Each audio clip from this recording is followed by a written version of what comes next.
ಯಾವ ಕೆಲಸ ಮಾಡಿದ್ರು ಕಾರಣ ಕೆಲಸ ಮಾಡ್ಬಿಟ್ಕೊಂಡ್ರಿ. ಯಾಕೆ ಅಂತೀರಾ?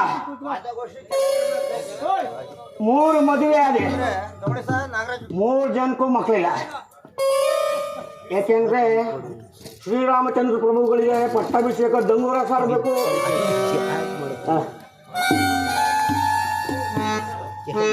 ಸರಿವೇ ಚಂದ್ರೂಡ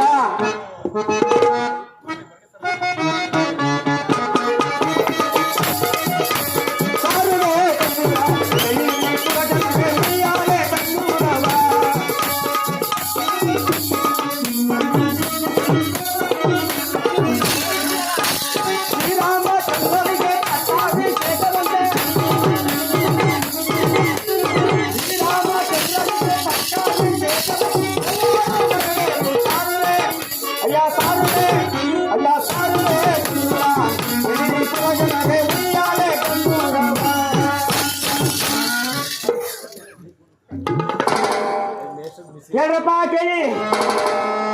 ಶ್ರೀರಾಮಚಂದ್ರ ಪ್ರಭುಗಳಿಗೆ ಪಂಚಮಿ ಗುರುವಾರ ಪಟ್ಟಾಭಿಷೇಕವಂತೆ. ಚೆನ್ನಾಗಿರೋದೆಲ್ಲ ಬಿಚ್ಚಾಕಿ ಅರ್ಧಗಿರೋದೆಲ್ಲ ಉಟ್ಕೊಂಬಂದು